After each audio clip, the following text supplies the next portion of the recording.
연애라는 건 비슷한 수준의 사람들끼리 만나야 오래 간다는 이야기를 하곤 하잖아요. 너무 격차가 나거나 사상의 차이가 있으면 처음엔 좋아 죽네 사네 해도 결국 오래 가지 못한다는 게 세상 사는 선배님들 말씀이시죠. 하지만 그런 말 아무리 들어도 일단 사랑하고 나면 그런 게 귀에 들리기나 하겠어요? 마음 맞고 서로 좋으면 되는 거 아니냐. 저도 그렇게 생각했었죠. 근데 사람 일이요. 그렇게 말랑말랑하게만 흘러가면 이렇게 사연으로 쓸 일도 없었겠죠. 저도 한때는 풋풋한 대학생 시절이라는 게 있었어요. 말만 들어도 괜히 간질간질하잖아요. 캠퍼스 커플 도서관 자리 맡아주기, 같이 학식 먹기, 시험 기간에 커피 사다 주기. 저도 그런 거 한 번쯤은 해보고 싶어서 대학에 입학했거든요. 고등학교 때까지는 공부한다고 정신없이 살았으니까 대학 가면 저도 그런 대학 생활 해볼 줄 알았어요. 근데 현실은요? 반학기 다니고 대학을 그만두어야 했습니다. 캠퍼스 커플은 무슨 학교 건물들도 다 못 가보고 그만두게 됐죠. 이유는 간단했어요. 우리 아버지 사업이 쫄딱 망해버렸거든요. 진짜 말 그대로 쫄딱이요. 어느 날부터 우리 집 현관에는 낯선 사람들이 왔다 갔다 했고 빨간 딱지들이 집안 곳곳에 들러붙기 시작했어요. 세상에 이게 다 무슨 일이야. 이보세요. 갑자기 왜 남의 집에 와서 이런 걸 붙여요?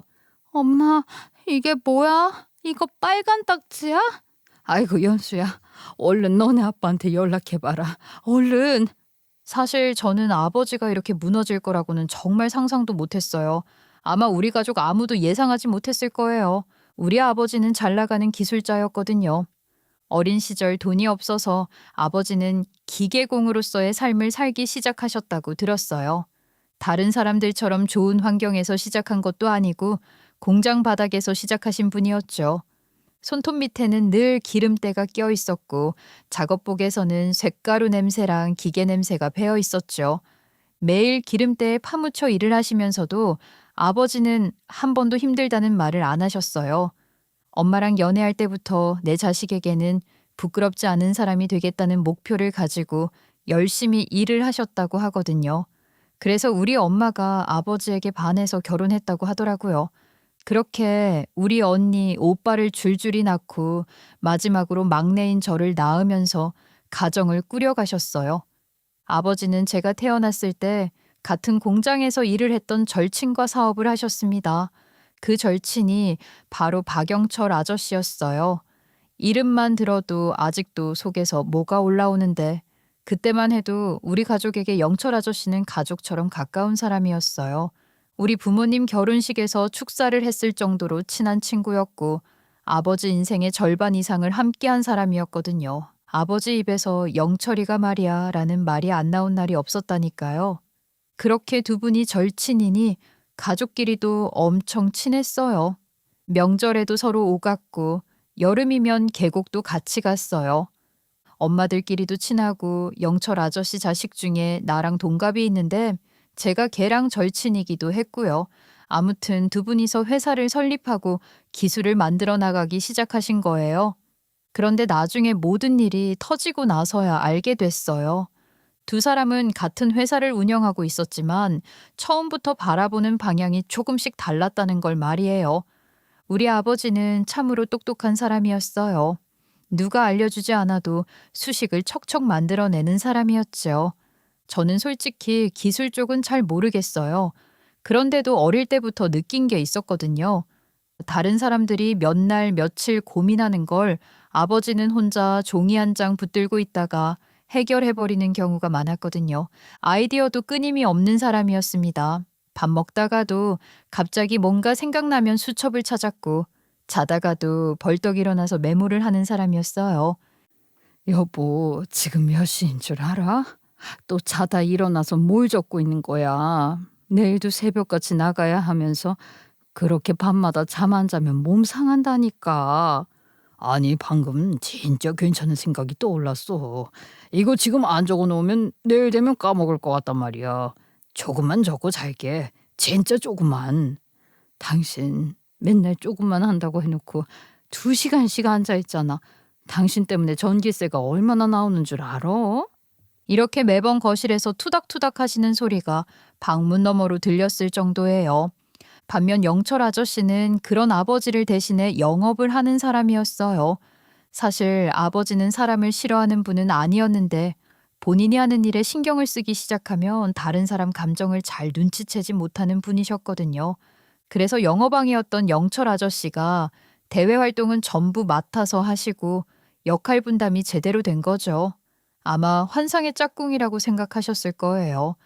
아버지에게 영철 아저씨는 간이고 쓸 개고 다 빼주어도 아깝지 않은 친구였거든요. 제가 어릴 때도 그랬어요. 심지어 엄마가 가끔 당신은 영철 씨랑 결혼하지 그랬어? 하고 농담할 정도였다니까요.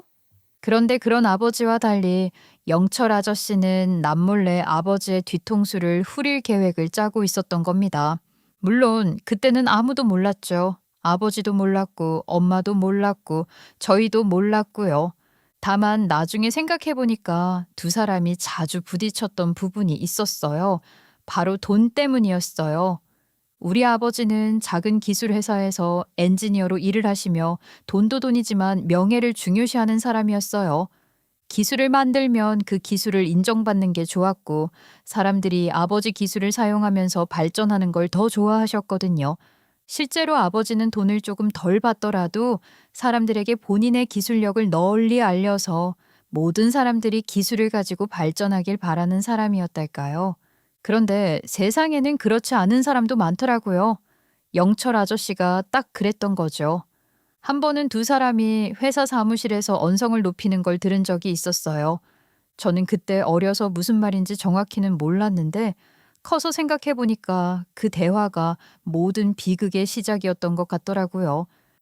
영철아, 나는 이해가 안 간다.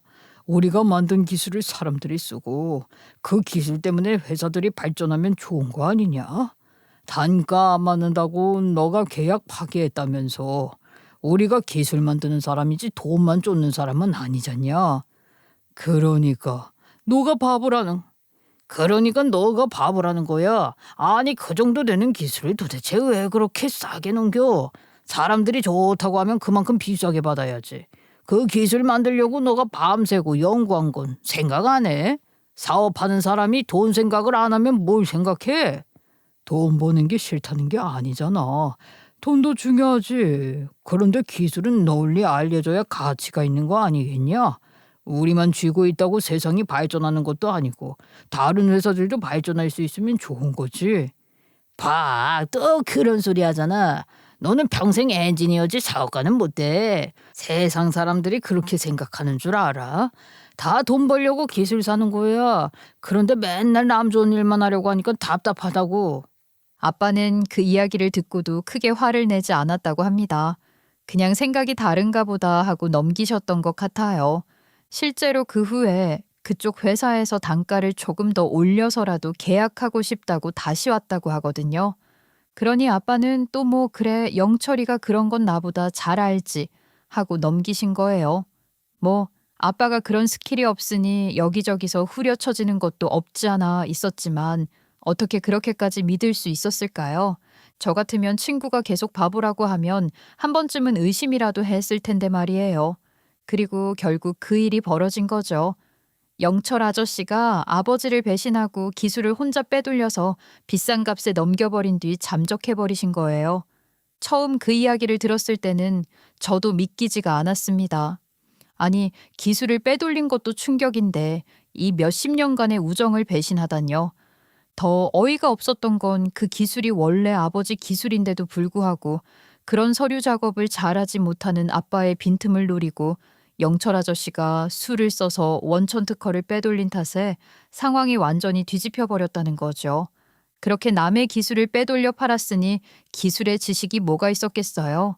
기술은 우리 아버지가 만든 거고 수식도 아버지가 만들었고 아이디어도 아버지 머리에서 나온 건데 영철 아저씨는 그걸 들고 비싼 값에 팔기만 한 사람이었잖아요. 그러니 팔아먹을 때야 돈 냄새 맡고 신났겠지만 막상 그 기술이 어떻게 굴러가는지 어디를 손봐야 하는지 문제가 생기면 뭘 고쳐야 하는지 알 리가 없었던 거죠. 결국 아버지의 동업자는 큰 돈을 해먹고 해외로 쥐도 새도 모르게 날아버린 거예요. 아버지는 동업자도 잃고 평생지기 친구도 잃어버린 셈이 되었는데 문제는 그 다음이었습니다. 빚이었어요. 그냥 기분 상하고 끝나는 배신이면 차라리 욕이라도 하고 끝냈겠지요. 그런데 영철 아저씨가 남기고 간 건 배신감보다 더 큰 빚이었던 거죠. 직원들 퇴직금부터 은행 대출에 공장 담보까지 전부 걸고 돈을 먹고 튀었으니 우리 아버지가 다 뒤집어 쓰게 된 거예요. 그게 제가 대학교 1학년 1학기를 마쳤을 때쯤이었던 거고요. 우리 집은 말 그대로 정신없이 무너졌어요. 아버지는 모든 여파를 맡고 빚쟁이가 되었고 우리 5가족이 행복하게 살던 2층 집 역시 경매로 넘어가게 되었습니다. 결국 우리는 방 2칸짜리 빌라에서 옹기종기 살게 되었어요. 5 식구가 방 2칸이라니 말만 들어도 숨이 턱 막히잖아요. 그런데 그때는 좁다 넓다 따질 처지가 아니었습니다. 그 빌라도 외가와 친가에서 돈을 빌려주어 겨우겨우 오빠의 명의로 얻을 수 있었거든요. 아버지와 엄마는 이미 신용불량자였기 때문에 집도 못 구했어요. 참 웃기죠. 평생 기술 하나 믿고 성실하게 살아온 사람인데 하루아침에 신용불량자가 되어버리니까 자기 이름으로 된 방 한 칸도 마음대로 가질 수 없게 되더라고요. 연수야, 학교는 일단 조금만 더 생각해보자. 엄마가 어디 가서든 돈을 더 구해볼게. 얼마나 열심히 공부해서 들어간 대학인데 졸업장은 쥐어야지. 엄마, 나도 학교 계속 다니고 싶지. 근데 지금 우리 집 상황을 보고 내가 무슨 학교를 다녀. 등록금은 얼마고 교통비에 책값은 또 얼마야. 연수 말이 맞아. 엄마, 지금은 누가 더 불쌍하고 누가 더 아깝고 그런 거 따질 때가 아니야. 막내라고 빼놓고 싶어도 빼놓을 수 있는 상황이 아니잖아. 우리 다 같이 벌어야 그나마 버티지. 자식들한테 공부 그만하고 돈 벌라고 말해야 되는 부모가 어디 있니? 네 아빠가 그 고생을 한 것도 결국 너희는 자기처럼 안 살게 하려고 그런 건데 이게 도대체 무슨 꼴이냐고. 엄마는 슬퍼하셨지만 우리 가족은 전부 학업을 포기하고 일선에 뛰어들 수밖에 없었어요. 선택처럼 보였지만 사실 선택이 아니었어요. 그렇게 저희 가족 목표는 딱 하나가 되었죠. 빚을 갚는다는 거요. 그 뒤로 시간은 흐르고 흘렀다는 말밖에 못하겠어요. 어느 순간부터 제 나이를 세는 것도 별 의미가 없더라고요.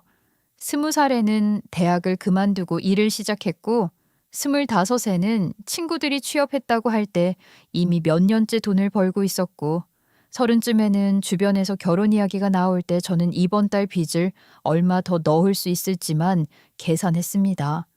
남들처럼 여행을 가본 것도 아니고 연애를 제대로 해본 것도 아니고 주말에 예쁜 카페 찾아다니며 사진 찍는 일도 없었어요.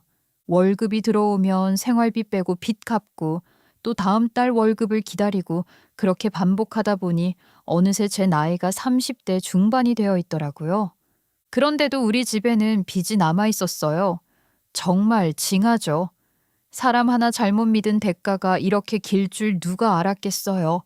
너무 힘들고 지쳐서 하루하루 포기하고 싶다는 생각이 들 때가 많았습니다. 그렇다고 어디 가서 죽는 소리를 할 사람도 없었어요. 집에는 저랑 마찬가지로 다 힘든 사람들 뿐이고 밖에서 이런 얘기 해봤자 누군가한테 물어뜯을 약점밖에 더 되겠어요. 제 이야기가 사람들 술자리 안주처럼 오르내리는 것도 싫었고요. 그래서 회사에서는 일만 했어요. 맡은 일은 실수 없이 했고 누가 말을 걸면 필요한 만큼만 대답했고 회식 자리에서도 웃어야 할 때만 웃는 딱 그런 정도만요. 그런 제 앞에 예비 남편이 나타난 건 그 무렵이었어요. 예비 남편은 같은 회사 사람이었는데요.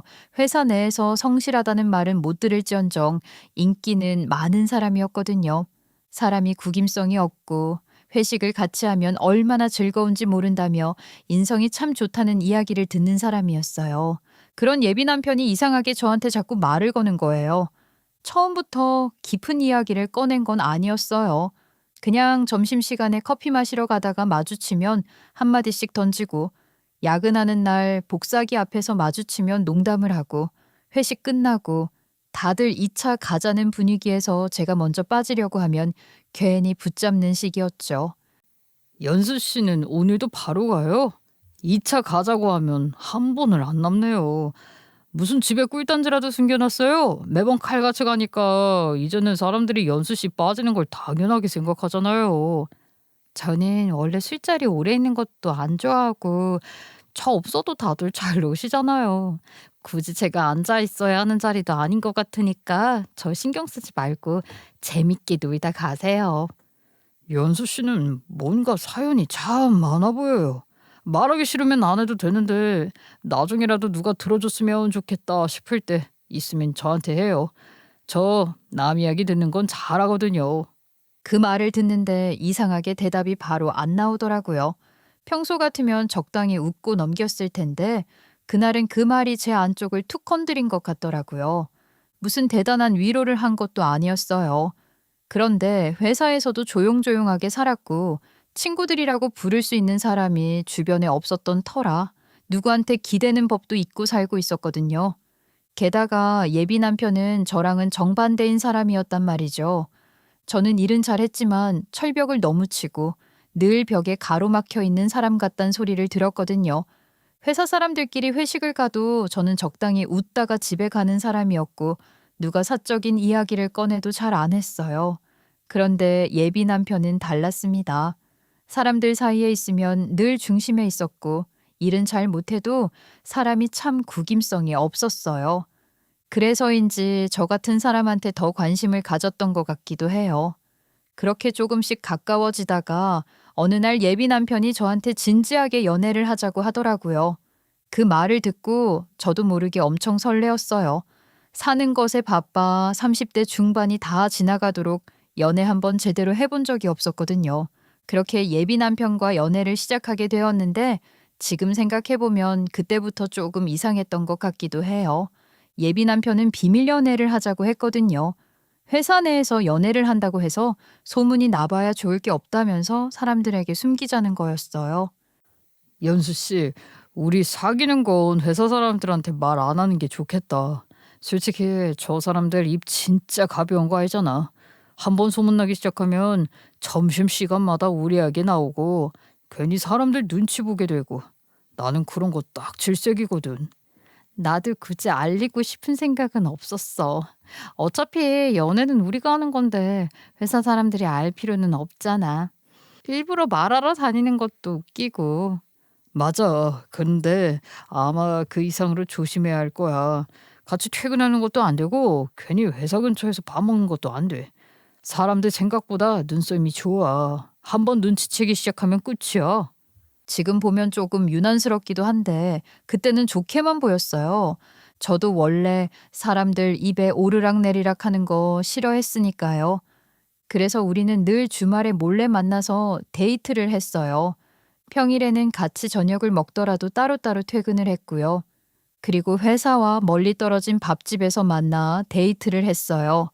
예비 남편이 회사 근처는 안 된다고 했거든요. 오히려 그런 제약이 있어서 그런가 함께 있는 시간이 더 소중하더라고요. 게다가 예비 남편은 저한테 좋은 말도 참 많이 해줬어요. 나는 연수 씨가 좋은 게 무슨 일이 생겨도 호들갑을 안 떨잖아.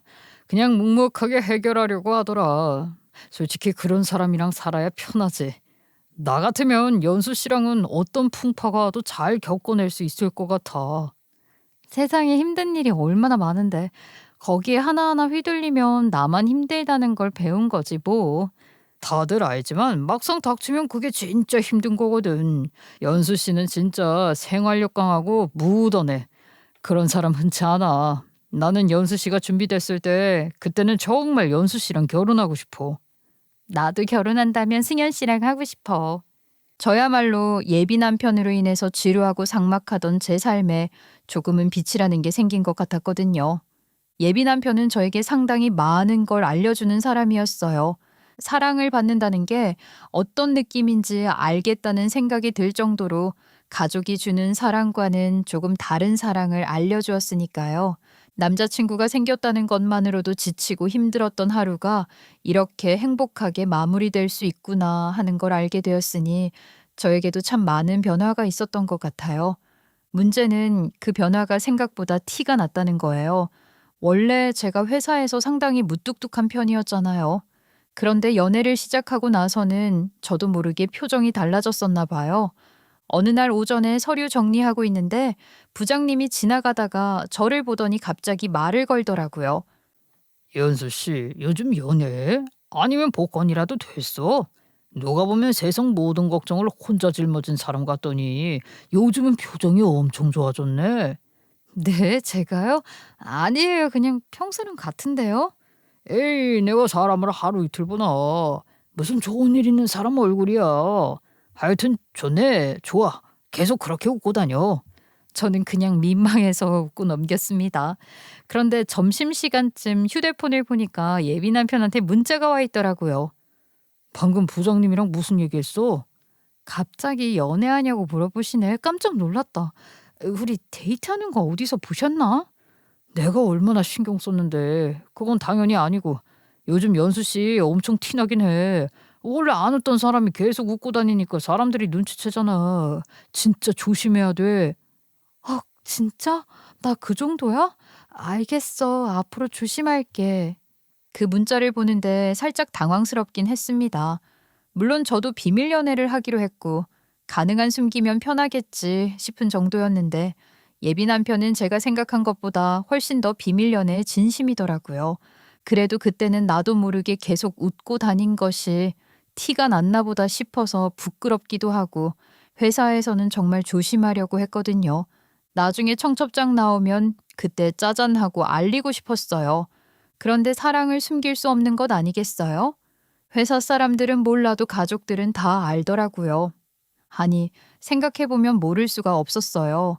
제가 원래 퇴근하면 바로 집에 들어가는 사람이었는데 어느 순간부터 늦게 들어오기 시작했고 주말마다 꾸미고 나가고 평생 안 사던 옷도 조금씩 사기 시작했거든요. 저희 집은 워낙 다 같이 붙어 살다 보니까 누가 뭘 하는지 금방 티가 나요. 어느 날은 주말에 나가려고 옷 갈아입고 있는데 언니가 절 보더니 빵 터지더라고요. 야, 너 누구냐? 우리 막내 맞아? 아니, 내가 모른 척 해주려고 해도 너무 티내서 미칠 것 같아. 너 연애하지? 무슨 소리야. 그냥 기분 전환으로 옷 산 거야. 거짓말하지 마. 내가 너를 몇 년을 봤는데. 너 지금 얼굴에 써 있어. 나 연애해요. 나 남자친구 생겼어요. 딱 이 얼굴이거든. 뭐야? 진짜야? 야, 막내 연애해? 나는 얘도 연애는 완전 포기한 줄 알고 걱정했잖아. 그렇게 가족들한테 들켜버렸습니다. 사실 들켰다고 하기에도 애매했어요. 제가 너무 티를 냈거든요.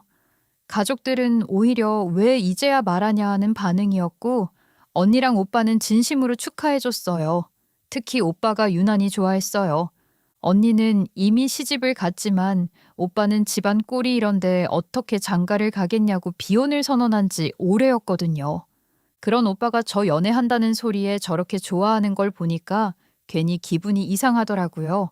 그래서 문득 궁금해졌습니다. 오빠가 보는 제 예비 남편은 어떨까 싶더라고요. 같은 남자가 보면 또 다른 점이 보이지 않겠어요? 자랑하고 싶은 마음 반, 오빠가 괜찮은 사람이라고 검증해줬으면 하는 마음 반이 들더라고요. 그래서 예비 남편에게 우리 집에서 식사를 한번 하지 않겠냐고 물어봤어요. 그러니까 예비 남편이 엄청 좋아하더라고요. 저보고 결혼 마음을 먹었냐면서요. 그래서 저도 슬쩍 고개를 끄덕였네요. 사실 연애를 할 때 초반에 저는 예비 남편에게 우리 집 사정을 전부 털어놓았었거든요. 우리 아버지가 꽤 기술 쪽에서는 알려진 회사를 운영했었고 동업자에게 배신을 당해서 망했다는 이야기부터 시작해서 온 가족이 빚을 갚느라 일을 해야 했고 대학도 졸업하지 못한 상황까지 전부 말했었죠. 그때 예비 남편은 저를 안아주면서 위로를 해줬었어요. 연수 씨가 왜 그렇게 악착같이 사는지 이제 알겠다. 나는 그냥 성격이 원래 그런 줄 알았는데 그런 일이 있었으면 누구라도 달라졌을 것 같아. 진짜 힘들었겠다. 뭐 이제는 익숙해. 힘들다고 생각 안 하려고 해. 어차피 이미 지나간 일이기도 하고. 아니지. 그게 어떻게 안 힘들어. 대학도 포기했고 가족들 다 같이 빚 갚느라 고생했다는 거잖아. 연수 씨는 생각보다 훨씬 강한 사람이네. 나는 연수 씨가 더 좋아졌어. 이런 사람이었으니 제가 어떻게 안 좋아할 수가 있겠어요. 그래서 저는 우리 집 사정을 알고 있는 예비 남편에게 집을 보여주는 것이 하나도 부끄럽지 않았어요. 이미 다 알고 있는 사람이니까요. 우리 집이 가난한 것도 알고 빚이 있는 것도 알고 대학을 포기한 것도 알고 있었으니까 저는 정말 아무 걱정이 없었죠. 심지어 예비 남편은 드디어 결혼을 향한 첫걸음이구나. 이렇게까지 얘기했다니까요. 그렇게 예비 남편은 우리 부모님의 초대로 저희가 사는 그 작은 빌라에 오게 된 거죠. 솔직히 집이 좋은 편은 아니었어요. 아니, 좋은 편이 아니라 많이 낡았어요. 외관도 오래됐고, 벽에는 곰팡이가 군데군데 슬어 있었고, 여기저기 내려앉은 곳도 많았고요. 그래도 저희 가족이 힘들게 버티면서 살아온 공간이었어요. 그런데 예비 남편이 빌라 앞에 도착한 순간부터 표정이 조금 이상하더라고요. 처음에는 제가 착각한 줄 알았지만 아니었어요. 예비 남편은 계단을 올라오면서도 계속 주변을 둘러봤고 집 안에 들어와서도 당황한 표정을 숨기지 못하더라고요. 승연 씨라고 했지? 아이고, 와줘서 고마워요. 연수한테 이야기 많이 들었어요. 집이 좀 오래돼서 그렇지 불편한 건 없으니까 편하게 있어요. 아, 네. 아닙니다. 괜찮습니다. 연수가 워낙 말을 안 하는 애라 걱정했는데 좋은 사람 만난 것 같아서 다행이네요. 네, 네. 이상하게도 예비 남편이 평소 같지가 않더라고요. 회사에서는 그렇게 말을 잘하던 사람이었는데 밥 먹는 내내 어색하게 웃기만 하고 묻는 말에 대답도 짧게 하고요. 저는 원래 안 그러던 사람이 긴장을 했구나. 그 정도로 많이 신경 쓰고 있구나. 이런 생각이나 하고 있었고요. 다행히 식사는 무난하게 끝났어요. 엄마도 아빠도 흐뭇해 하셨고 언니랑 오빠도 괜찮은 사람 같다고 했거든요. 저 역시 기분이 좋았고요. 그런데 다음 날이었어요. 예비 남편이 저한테 따로 할 이야기가 있다고 하더라고요. 저는 당연히 그럼 이번엔 자기 집에 인사 가자 뭐 이런 앞으로의 이야기를 하려는 줄 알았죠. 그런데 약속된 장소에서 만나자마자 그 사람 얼굴을 보니까 그런 게 아니더라고요. 연수 씨, 나 어제 집 갔다 와서 계속 생각해 봤는데 아무리 생각해도 좀 아닌 것 같아서 솔직히 말하면 좀 충격이었어. 진짜 그렇게까지 힘든 상황인 줄은 몰랐거든. 무슨 말이야? 내가 처음부터 다 이야기했잖아. 아버지가 동업자한테 배신당한 것도 말했고, 대학 포기한 것도 말했고, 아직도 가족들 다 같이 빚 갚고 있다고도 말했잖아. 숨긴 게 하나라도 있었어? 아니 그러니까 그걸 누가 액면 그대로 믿냐고. 솔직히 나는 그냥 겸손하게 이야기하는 줄 알았어. 원래 그런 집안 많잖아. 원래 부자들이 그거 다 빚이다 하면서 힘들다 하는 거. 힘들다 힘들다 해도 건물 하나 있고 부모님 노후 준비 다 되어 있고. 근데 와, 어제는 저는 그 순간부터 슬슬 기분이 이상해지기 시작했어요. 아니, 제가 언제 건물 있다고 했나요? 언제 잘 산다고 했고요? 오히려 반대였잖아요. 빚 때문에 온 가족 다 쉬지 않고 일만 하고 있고 지금 반지하 살고 있는 것 다 말했는데요. 그래서 지금 무슨 말을 하고 싶은 건데? 솔직히 말할게. 나는 원래 부자들은 망해도 3대가 먹고 사는 법이라고 생각했거든. 그런데 그런 집에서 아무런 대가 없이 결혼하자고 한 거 자체가 좀 양심 없는 거 아니야? 너도 참 징하다. 취집하려고 했던 거지? 뭐라고? 또 하나? 취집? 내가 언제 승현 씨한테 우리 집 빚 갚아달라고 했어? 그 말을 듣는데 진짜 어이가 없더라고요. 몇 달 전에는 힘들었겠다면서 저를 안아주던 사람이었거든요. 그런 이야기 듣고 도망가는 사람이면 사람도 아니라던 사람이었고요. 저는 차라리 거짓말이라도 할 줄 알았어요. 성격이 안 맞는다. 미안하다. 좋아하는 마음이 식었다. 그런 이빨린 소리라도 할 만큼 예의 차릴 필요가 없다는 건지 뭔지 더 비참하고 화가 나더라고요. 그런데 그게 끝이면 차라리 다행이었을 거예요. 그 인간은 헤어지고 난 다음에도 저를 계속 열받게 만들었거든요. 게다가 회사에서 계속 마주쳐야 하는 사람이었기에 더 힘들었어요. 남들은 헤어지면 안 보면 그만이라는데 저는 아니었거든요. 회사에서는 아무래도 마주칠 수밖에 없잖아요. 그래도 어떻게든 없는 사람 취급하면서 버티고 있었는데 전 남친이라는 그 작자가 저랑 헤어지고 난 다음 바로 사내 연애를 시작하더라고요. 그것도 저랑 할 때는 그렇게 비밀 연애를 고집하던 사람이 이번에는 당당하게 공개 연애를 해서 제 귀에 다 들리게 하는 거예요. 회사 사람들 입이 가볍다느니, 소문나면 피곤하다느니, 같이 퇴근도 하면 안 된다느니 하던 놈이 말이에요. 그런데 이제 와서 따져봤자 뭐 하겠어요. 이미 취직하려고 한 여자 취급까지 당했는데요. 그렇게 둘은 사귄 지 1년 만에 초고속으로 결혼을 하게 됐다고 청첩장을 돌리기 시작했어요. 그리고 그 청첩장이 제 자리에도 올라오더라고요. 진짜 어이가 없었던 건 청첩장을 주는 태도였어요. 연수 씨, 뭐 받을래? 어차피 회사 사람들은 다 주고 있는 거라 예의상 주는 거야. 근데 설마 눈치 없게 결혼식에 올 건 아니지? 허주심이 절로 나오는 말본새였지만 저는 그냥 청첩장만 받아서 책상 위에 올려놨어요. 왜 아무 말 안 해? 화난 거 아니지? 아니, 솔직히 말하면 나도 좀 미안하긴 한데 어쩌겠어. 사람 인생이 다 자기한테 맞는 사람 찾아가는 거지.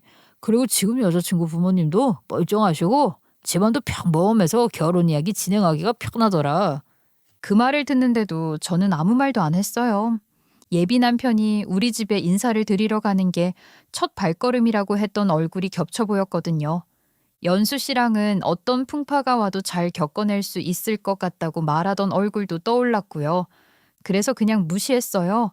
솔직히 새로 사귄 여자친구가 어떤 사람인지는 관심도 없었어요. 다만 평범한 집안 여자라는 이야기는 여기저기서 들리더라고요. 아무래도 나이가 있으니 저보다는 조건이 낫다고 생각하고 결혼을 준비하는 것 같았어요. 물론 그건 제 추측일 뿐이지만요. 그리고 그때쯤 우리 아버지 칠순이 다가오고 있었거든요. 그래서 이런 더러운 옛 인연에 대한 것쯤은 신경 쓰지 못할 정도로 생각할 게 많아서 그냥 무시할 수 있었네요. 사실 그 1년 동안 생략한 이야기가 많거든요. 그런데 그 이야기는 조금 뒤에 해야 할 것 같고, 아무튼 중요한 건 저희가 아버지 칠순을 호텔에서 하게 됐다는 거예요. 그래서 언니랑 저는 칠순잔치 준비하느라 정신이 없었어요. 손님 명단 확인하고 부모님 모실 준비하고 행사 담당자랑 이야기하고 그렇게 분주하게 움직이고 있는데 뒤에서 누가 아는 척을 하는 거예요. 김현수? 고개를 돌렸는데 전 남친인 게 아니겠어요? 순간 저도 굳었는데 옆에 있던 언니 얼굴도 같이 굳어지더라고요. 당연했죠. 언니는 그 인간이 우리 집에 왔던 것도 알고 있었고 어떻게 헤어졌는지도 전부 알고 있었으니까요.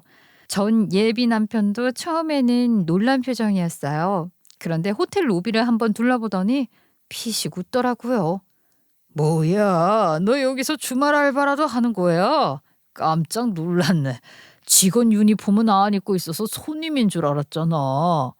우리 아버지 칠순이라 왔어. 무슨 좋은 일이 있다고 굳이 말을 걸어? 전 예비 남편은 제 얼굴을 한번 보고 호텔 안을 다시 한번 둘러봤어요. 그러더니 갑자기 웃음을 터뜨리더라고요. 뭐라고? 칠순? 여기서?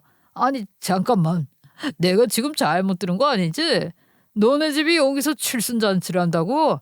와, 진짜 세상 오래 살고 볼 일이네. 김현수가 이런 농담을 다 하는 걸 보고. 농담? 그게 그렇게 웃겨? 안 웃기냐? 아니, 집에 갔을 때는 곰팡이 천지에 아직도 빚 갚고 있다더니 갑자기 호텔 칠순잔치. 이 호텔 식대비가 얼만지는 알아? 내가 결혼 준비하면서 알아봤는데 여기 진짜 비싼 데야. 대체 무슨 돈으로 여기서 칠순잔치를 하는 건데? 이봐요. 말 조심 안 해요? 그쪽이 우리 연수한테 한 얘기 다 들었어요. 우리가 아무 말 안 하고 넘어간 게 최대로 지킨 예의인데 그거 모르는 거 아니죠? 우리 언니도 옆에서 나섰거든요. 그러니까 이제는 막 배꼽을 잡고 웃는 거예요. 그러면서 성큼성큼 저희 쪽으로 다가오기 시작하더라고요. 그지 새끼들이 육갑을 떨고 자빠졌다는 생각밖에 안 드는데 누가 보면 재벌집 회장 칠순인 줄 알겠다. 그리고 그 순간 검은 정장 입은 사람들이 저희 앞으로 들어오더니 언니랑 제 앞을 딱 막아서는 겁니다. 뒤로 물러나십시오. 뭐야, 이건 웬 꼴값이냐? 너 혹시 내가 오늘 여기 오는 거 알고 쇼라다는 거야? 물러나세요. 말로 해드릴 때 들으시죠. 그렇게 딱 잘라서 얘기하는 경호원분 목소리가 꽤 위협적이었거든요. 그리고 자기보다 덩치도 배는 되지 않겠어요? 그러니까 쫄았는지 방금 전까지 큰 소리 치던 예비 남편 놈이 슬그머니 주춤하더라고요. 그리고 그때 뒤에서 여자 목소리가 들리더라고요. 자기 뭐해? 고개를 돌려보니까 전 예비 남편이랑 결혼한다던 회사 사람이었어요. 회사에서 몇 번 마주친 적도 있었고 공개 연애를 워낙 떠들썩하게 해서 얼굴은 잘 알고 있었거든요. 그분 이름이 정은 씨인데 정은 씨는 처음에는 저를 보더니 반가운 표정을 지었어요. 연수 씨 아니에요? 여기서 뭐해요? 와, 진짜 신기하다. 회사 사람을 여기서 다 보네. 저희는 결혼 준비하면서 여기 괜찮다고 해서 오늘 여기서 밥 먹기로 했거든요. 연수 씨도 식사하러 오신 거예요? 그냥 저는 별말 안 했어요. 솔직히 별로 설명하고 싶지도 않았고요. 그러니까 정은 씨도 조금 민망했는지 웃으면서 말을 이어가더라고요. 아니면 행사 같은 거 있어요? 연수 씨는 가족분들하고 온 것 같은데. 아니, 승현 씨 아까부터 분위기가 왜 이래? 네, 그럼 잘 먹고 가세요. 저는 더 일 키우기도 싫어서 그렇게 말하고 끝내려는데 옆에서 또 입을 털기 시작하더라고요. 아니 그러니까 그게 궁금하잖아. 대체 무슨 돈이 있어서 여기서 칠순잔치를 하는 건데 내가 아는 김현순의 집안이면 이런 데 올 형편이 아닌데 어떻게 여기 왔냐고. 돈 빌린 거야? 아니 당당하게 말을 해봐. 자기야, 왜 그래? 아니, 궁금할 수는 있는데 말투가 너무 공격적이잖아. 연수 씨랑 뭐 사이 안 좋았어? 정은 씨 표정도 조금씩 이상해지기 시작했어요. 그 말투가 얼마나 싸가지가 없었는데요. 평소에 알던 사람이랑 말투가 다르니까 당황한 것 같더라고요. 그때 옆에 있던 우리 언니가 피식 웃더니 입을 열었어요. 아, 둘이 결혼할 사이구나. 그 말을 듣자마자 진짜 웃긴 일이 벌어졌어요. 조금 전까지 입에 모터 달린 것처럼 떠들던 예비 남편 입이 딱 다물어지더라고요. 순간 아차 싶었던 거겠죠. 예비 남편과 저는 회사에서 비밀 연애를 했기 때문에 회사 사람들 중에 저희가 사귀었다는 사실을 아는 사람이 없었거든요. 헤어진 다음에도 저는 회사에서 계속 얼굴을 봤지만 모른 척 해줬고요. 그러니까 저 인간이 또 사내 연애를 하고 결혼까지 약속할 수 있었던 거 아니겠어요? 그런데 우리 언니가 저 말을 꺼내는 순간부터 상황이 꼬이기 시작한 거예요. 가자. 이런 거지놈들이랑 더 할 이야기 없어. 그러면서 정은 씨 팔을 잡고 가려고 하더라고요. 그렇게 자기 입속만 챙기고 하고 싶은 대로 다 하고 사는 걸 보니까 저도 이제 참기 싫어지더라고요. 네가 지금 결혼하는 게 내 협조 아래서 이루어지고 있다는 걸 모르니? 이런 생각이 드니까 엄청 괘씸하던데요? 그래, 우리 집이 가난해서 나한테 헤어지자고 했지. 부자는 망해도 3대가 먹고 산다던데. 너네는 아니었냐면서 나보고 취집하려고 했냐고 그랬잖아. 잠깐만요. 뭐라고요? 둘이 연애를 했다고요? 네, 저 인간이랑 비밀로 만나고 있었고 결혼 얘기도 했었거든요. 정은 씨 듣지 마. 쟤 원래 좀 이상해. 혼자 착각하는 거야. 내가 친절하게 대해주니까 망상하는 거지. 저는 진짜 어이가 없었어요. 멀쩡한 사람을 망상병 환자로 몰아? 심지어 처음엔 지가 먼저 나 좋다고 꼬셔놓고 제가 매달린 것처럼 구니까 황당하더라고요. 그런데 오히려 그 옆에 있던 우리 언니가 폭발했어요. 망상은 무슨 망상이야. 우리 집에 와서 밥까지 먹은 인간이 누굴 망상 취급해. 우리 부모님 앞에서는 결혼 이야기까지 꺼내놓고 이제 와서 모른다고 잡았대? 집안 꼴이 그지 같다고 도망간 거 뻔히 아는데 내가 저 면상을 기억 못하겠냐고. 정은 씨 얼굴이 절로 굳어졌고 소란스러움에 주변 시선까지 몰려드니 예비 남편도 점점 불안해지기 시작한 거죠. 조금 전까지 그렇게 큰 소리 뻥뻥 치던 놈이 이제는 정은 씨 팔만 잡고 가자고 하더라고요. 그래서 이번엔 제가 그 인간을 붙잡았어요. 야, 너 그거 알아? 너랑 헤어진 이후에 일이 잘 풀려서 우리 집 다시 부자 됐어. 순간 예비 남편 얼굴이 굳더라고요. 뭐? 그게 무슨 소리야? 저는 피식 웃었어요. 그리고 그 인간 눈을 똑바로 보면서 말했죠. 우리 아버지 등쳐먹고 간 동업자 있잖아. 해외에서 도피 생활 중에 결국 붙잡혔거든. 사실 예비 남편과 헤어지고 난 다음 1년 동안 있었던 일이었어요. 우리 아버지 등쳐먹은 그 아저씨가 해외에서 도피 생활을 하던 중에 또 다른 사기를 치다 걸린 거예요. 사람은 쉽게 안 바뀐다는 말이 맞나 봐요. 우리 집 하나를 풍비박산 내놓고도 정신을 못 차렸던 거죠. 결국 그 일로 국내에 송환이 됐고 수사 과정에서 우리 아버지 회사 기술을 팔았던 사건까지 전부 병합 수사를 받게 됐어요. 솔직히 저희는 처음부터 큰 기대를 하진 않았어요. 이미 너무 오랜 시간이 지났잖아요. 아버지가 기술을 빼앗긴 것도, 회사가 무너진 것도, 저희 가족이 빚더미에 올라앉은 것도 전부 수십 년 가까이 된 이야기였으니까요. 그런데 뜻밖에도 상황이 하나씩 뒤집히기 시작하더니 우리 아버지의 특허권을 몰래 빼돌린 것도 원복이 됐고 손해배상에서도 승소를 하게 된 거죠. 그리고 그동안 무단으로 우리 아버지의 기술을 써온 회사들에서도 값을 지불하게 됐고요. 그것도 그냥 대충 퉁치는 수준이 아니었어요. 지연이자까지 전부 받아냈거든요. 생각해보면 원래 우리 것이어야 하는 것들이죠. 그동안 못 받은 걸 이제야 받은 것뿐이고요. 그런데 그 규모가 워낙 크다 보니 저희도 처음에는 실감이 안 나더라고요. 수십 년간 잃었던 권리를 드디어 되찾게 되면서 우리 아버지는 국내 대기업들과 라이선스 계약도 체결하게 됐고 지금은 매년 거액의 특허 사용료를 받고 계세요. 그래서 저희도 집을 이사하게 됐어요. 그 좁은 빌라를 떠나게 된 날에는 엄마가 한참을 우시더라고요. 좋아서 우는 건지 서러워서 우는 건지 그동안 고생했던 게 생각나서 우는 건지 저도 모르겠더라고요. 아버지도 아무 말은 안 하셨지만 표정이 많이 달라지셨고요. 그래서 우리 남매들이 머리 싸매고 이벤트를 준비한 거죠. 아버지의 그 고통스러웠던 지난 날을 이제는 좀 보내드리자고요. 그동안 생일 잔치 같은 건 꿈도 못 꿨단 말이에요. 환갑도 간단하게 넘기면서 얼마나 속상했는데요.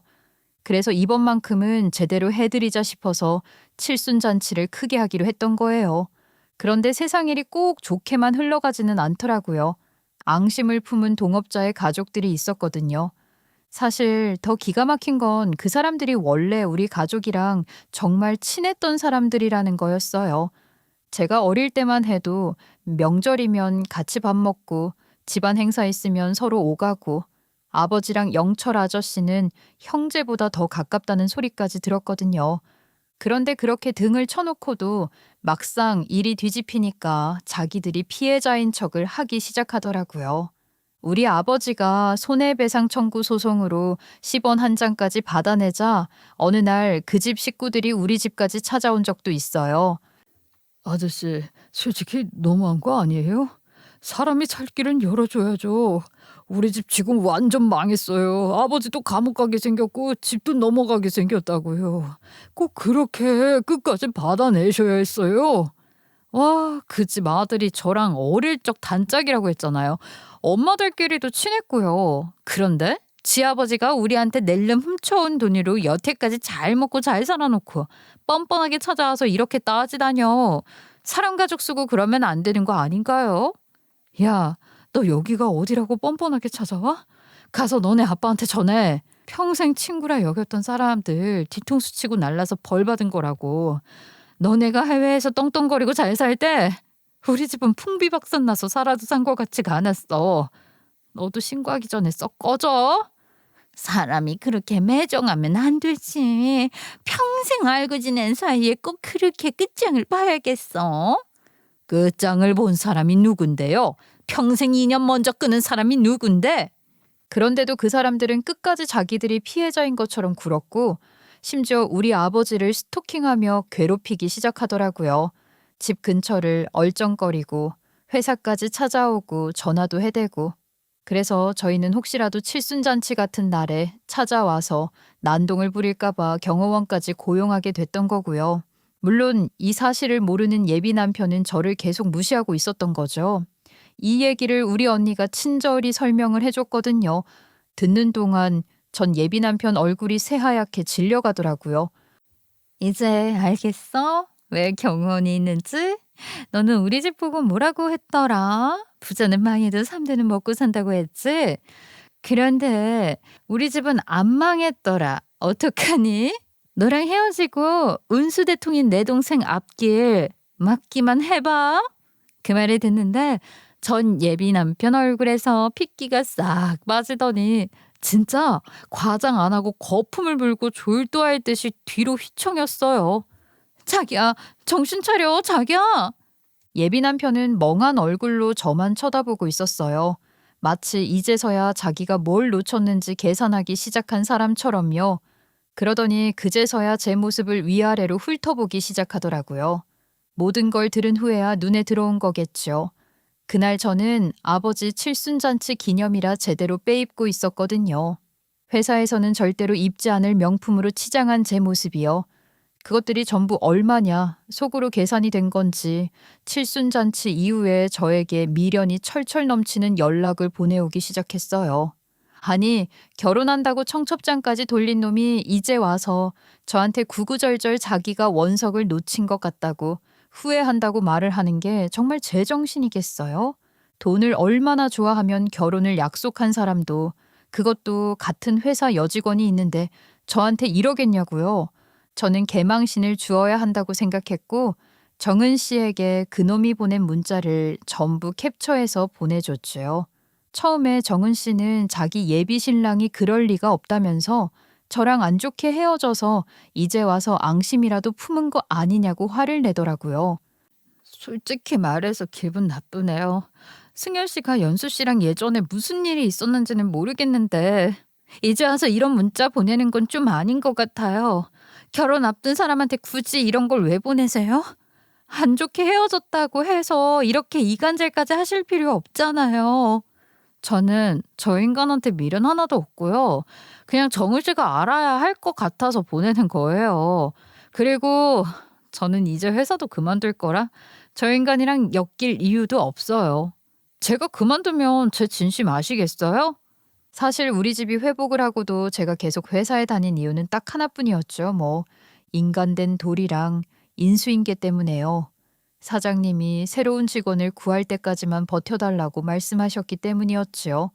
사장님은 우리 집이 힘들어서 돈이 필요할 때 저를 직원으로 받아주신 분이었고 가끔 가불까지 해주시던 분이었거든요. 그래서 새로운 직원이 올 때까지 제가 버텨주는 것은 당연하다고 생각했어요. 작은 중소기업이다 보니 오겠다는 인재들이 없어서 애를 먹긴 했지만 그래도 4개월 만에 새 직원을 구할 수 있게 된 상태였거든요. 저는 인수인계가 끝나는 대로 회사를 그만둘 생각이었기에 미련도 없었고요. 전 예비 남편은 그 뒤로도 질리지도 않는지 구구절절 연락을 남기더라고요. 처음에는 무시하면 몇 번 안 그러겠지 싶었는데 하루가 멀다 하고 문자가 오고 전화가 오고 심지어 회사에서도 괜히 제 주변을 얼쩡거리면서 말을 걸려고 하는데 진짜 징글징글했어요. 연수 씨, 나 진짜 후회하고 있어. 솔직히 말하면 칠순잔치 그날 이후로 계속 네 생각만 났어. 내가 너무 큰 실수를 한 것 같아. 그때는 내가 사람을 제대로 못 봤던 것 같고 너 같은 사람은 다시 못 만날 것 같아. 그리고 나 정은이랑도 안 맞는 것 같아. 걔는 너무 사치스럽고 소비하는 것도 나랑 안 맞고. 그런데 너는 아니었잖아. 너는 항상 성실했고 생활력도 강했고 같이 있으면 마음이 편했어. 지금 생각해보면 나랑 잘 맞았던 사람은 오로지 너 하나뿐이었던 것 같아. 지금이라도 늦지 않았으면 좋겠어. 솔직히 말하면 나 정은이랑 파혼할 수도 있어. 그러니까 우리 다시 한번 생각해보면 안 될까? 진짜 기가 막히더라고요.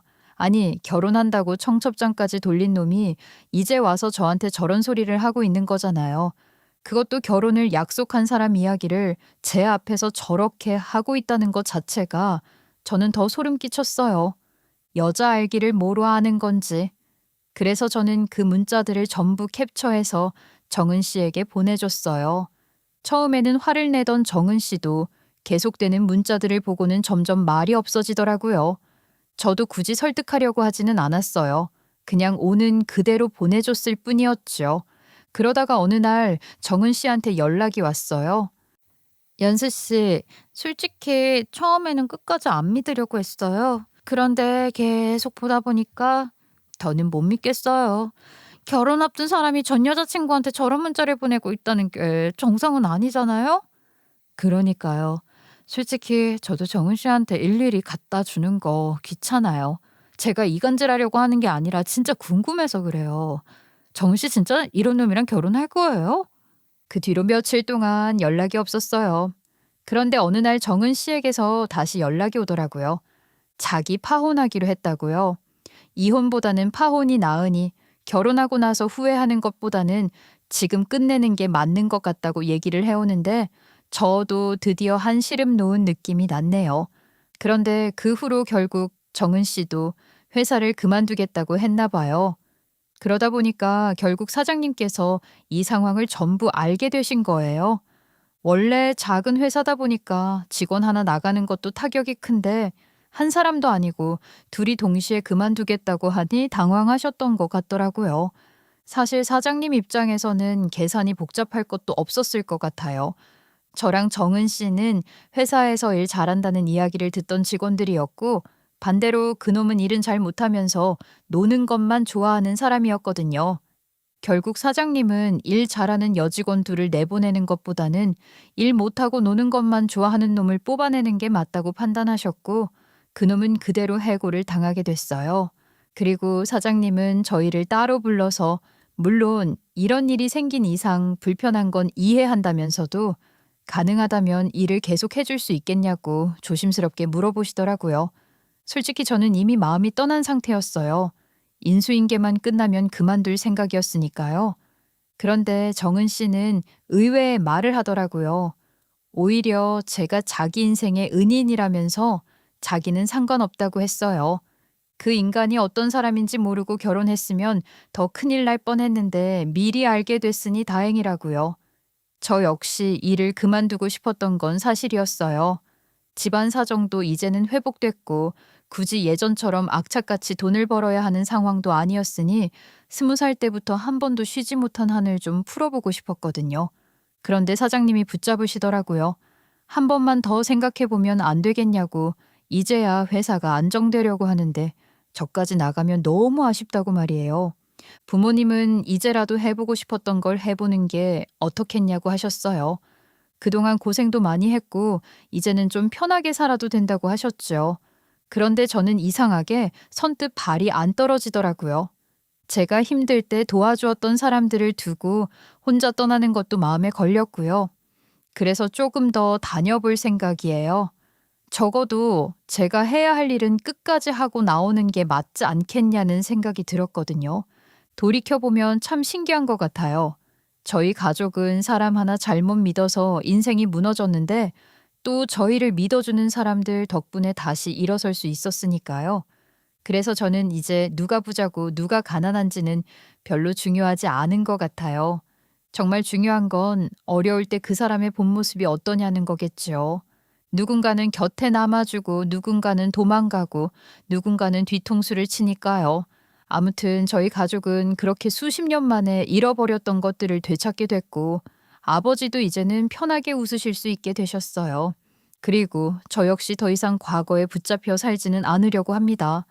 저는 당분간 사장님이 휴가를 다녀오라고 하셔서 한두 달은 쭉 쉬어보고 다시 복귀해 볼 생각이에요.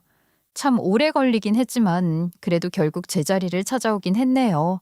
제 험난했던 청춘 이야기 들어주셔서 감사합니다.